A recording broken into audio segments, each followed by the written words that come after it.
విష్ణు పురాణము. గురువైన పరాశరుడు శిష్యుడైన మైత్రేయుడికి విష్ణు పురాణాన్ని ఇలా వివరిస్తున్నాడు. ఉద్ధవుడు గంధమాదనం పోయి బదరిక ఆశ్రమంలో నరనారాయణ స్థానం నందుండి తపశ్చేయడం ఆరంభించాడు.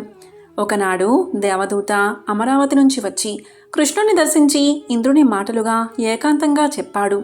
పద్మనాభ, భూభారం తీర్చడానికి మానవుడివై ఇలపైన అవతరించావు. వారికి వీరికి కలహాలు కలిగించి యుద్ధాలు మహోద్ధతంగా నడిపించావు. ఆడవాళ్ళు తప్ప మగపురుగు లేనట్టు చేశావు. ఇక మిగిలినవారు మీ యాదవులు. వారిని కూడా అంత మొందించి పరమపదానికి చేరవలసిందిగా కోరుతున్నాను. కాలగమనం లెక్కించాలి కదా. నీవు నూరేళ్లకు మించి అవనిలో ఉండడం భావ్యమా? ఈ విధంగా ఇంద్రుడి మాటలు వినిపించిన ఆ దూతను చూసి కృష్ణుడు ఇలా అన్నాడు. ఇక 7 దినాలలో యాదవంశం నాశనమవుతుంది. అది కాగానే పరమపదానికి చేరుతానని ఇంద్రునికి చెప్పు అని ఆ దూతను పంపించగా వాడు వెళ్ళి ఇంద్రునికి చెప్పాడు.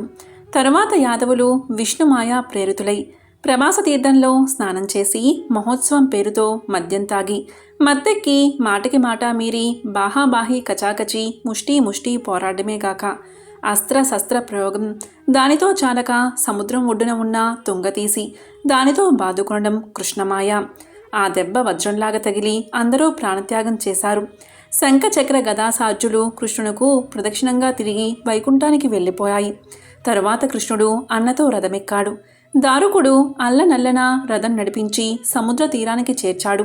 బలరాముడు ఒకించుక అలసినట్లు అనిపించి ఒక చెట్టు కిందకు చేరి కూర్చున్నాడు.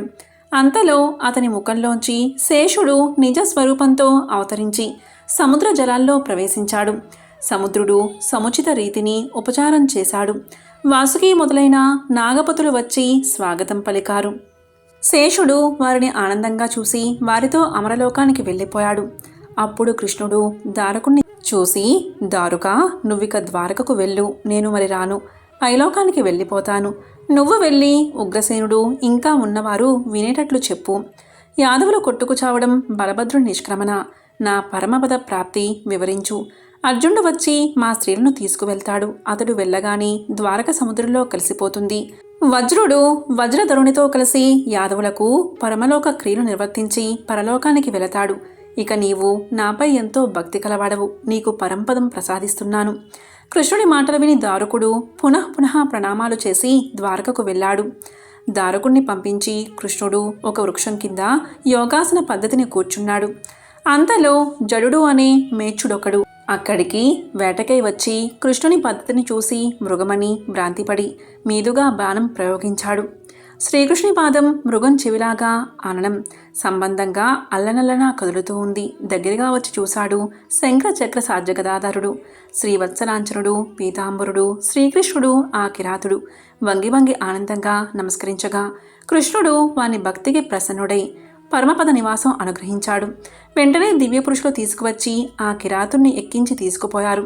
ఒకంతసేపటికి గరుత్మంతుడు రాగా శ్రీకృష్ణుడు యోగాసనం చాలించి గరుడ వాహనుడై సురుల అభినందనలకు ఆనందిస్తూ స్వస్థలానికి వెళ్ళిపోయాడు.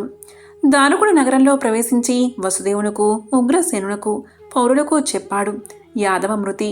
బలరాముని గమనం, కృష్ణుని స్వస్థానగతి విని వారంతా ఎంతో చింతకు లోనై ఉండగా ఆ సమయంలో కృష్ణుని చూడాలనే కోరికతో అర్జునుడు వచ్చాడు. దారుకుడు యాదవకుల మృతి మొదలైనవి చెప్పగా అర్జునుడు మిక్కిలి దుఃఖించి ఉగ్రసేన వసుదేవులతో కలిసి బలభద్ర వాసుదేవుల కలేబరాలు చూసి మనసులో అనుకున్నాడు, ఇలలో సృష్టి స్థితి లయలకు కర్త అయిన వాసుదేవుడు సముద్ర తీరాన ఒక కిరాతుని బాణానికి గురై ప్రాణం విడిచాడా అకట అని వివరించాడు. తరువాత రుక్మిణి సత్యభామాదులు యనమండ్రు కృష్ణునితో సాగమించారు. అట్లే రేవతి అగ్నికి తన తనువు అర్పించి బలభద్రునుగా మించింది. దేవకి వసుదేవులు ఉగ్రసేనాది బంధువులు అలాగే వెళ్ళిపోయారు. అర్జునుడు వజ్రునిచే యాదవులకు పరలోక క్రియలు చేయించి ద్వారావతికి వచ్చాడు. ఆశ్చర్యం అందరూ చూస్తూ ఉండగా పారిజాతం రివ్వున ఎగిరి గాలిలో కలిసి అమరావతికి పోయింది. ద్వాపరం ముగిసింది. కలి ప్రవేశం లక్షణాలు కారణాయాయి. అర్జునుడు ద్వారకలో ఉన్నవారిని వెడరించి ఒక రమ్య ప్రదేశమందు ఉంచాడు. ఆ సమయంలో కృష్ణుని అంతఃపురం తప్ప మిగిలిందంతా సముద్ర జలాల్లో కలిసిపోయింది. వాసుదేవుడు భక్త వత్సలుడు కనుక అక్కడ ప్రత్యక్షమై ఉంటాడు. ఆ విధంగా ద్వారక పుణ్యక్షేత్రమైంది. అది విష్ణువు విహారస్థలం కనుక పాపనాశం, సకల సుఖ సంస్థానమైంది. ద్వారకావాసులు ఇల్లు ధనధాన్య సమృద్ధితో కలకల్లాడుతూ ఉంటాయి. ఆ క్షేత్రాన్ని దర్శించడానికి వెళ్ళిన మానవులకు మాధవుడు మోక్ష ప్రదాత అవుతాడు. తరువాత అర్జునుడు శ్రీకృష్ణుని భార్యలతో ప్రయాణించాడు హస్తినాపురానికి.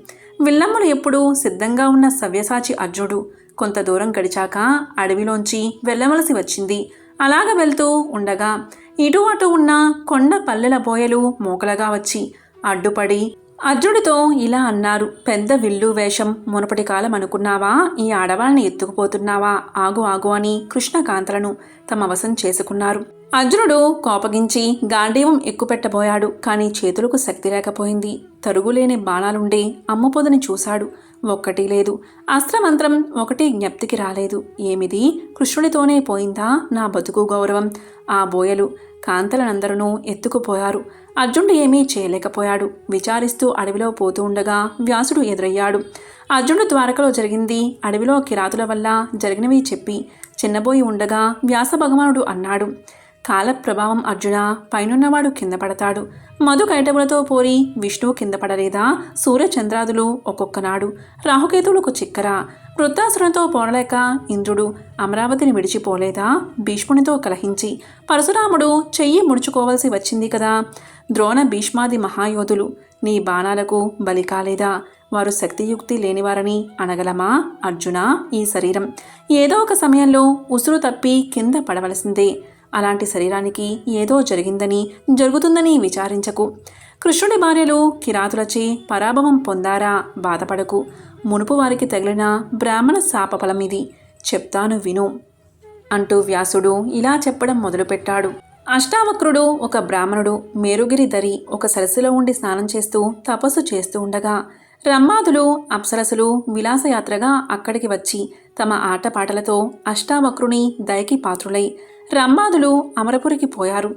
కొందరు అక్కడే ఉండి స్వామి, మేము విష్ణుదేవుని భార్యలం అయ్యేటట్లు వరం ఇయ్యవలసిందని వేడగా ద్వాపరయుగంలో యదువంశంలో ఆ దేవుడు అవతరిస్తాడు.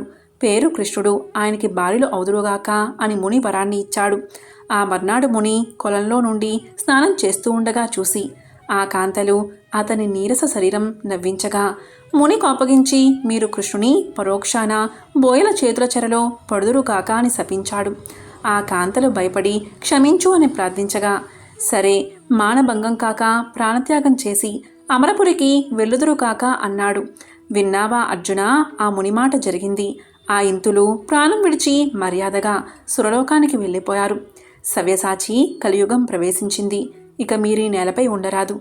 తపస్సు చేసి పరలోకానికి పోవాలి. ఈ మాట ధర్మానందులకు కూడా చెప్పు అని ఆ దివ్యమౌని వెళ్ళిపోయాడు. అర్జునుడు వజ్రునితో హస్తినకు వచ్చాడు. శ్రీకృష్ణుని వృత్తాంతం వ్యాసుడు తనకు చెప్పింది అన్నకు చెప్పాడు. వెంటనే ధర్మరాజు అభిమన్యుని కుమారుడైన పరీక్షితునకు కౌరవ రాజ్యానికి పట్టం కట్టి ద్రౌపది భీమార్జున నకుల సహదేవులతో తపోవనానికి వెళ్ళిపోయాడు అని కృష్ణ చరిత్ర చెప్పగా విని పరమానంద భరితుడై మైత్రేయుడు పరాశరునితో అన్నాడు. గురువర్య, నీ దయవల్ల వాసుదేవునికి సంబంధించిన విషయమంతా విన్నాను. హరిభక్తి కలవాడను అయ్యాను. ఇక కలియుగ ధర్మాలు జగత్ ప్రళయ లక్షణాలు వినిపించవలసిందని మనవి అనగా మైత్రేయుడి మాట విని పరాశరుడు ఇలా చెప్పడం ప్రారంభించాడు. విష్ణు పురాణము. ఓం నమో నారాయణాయ.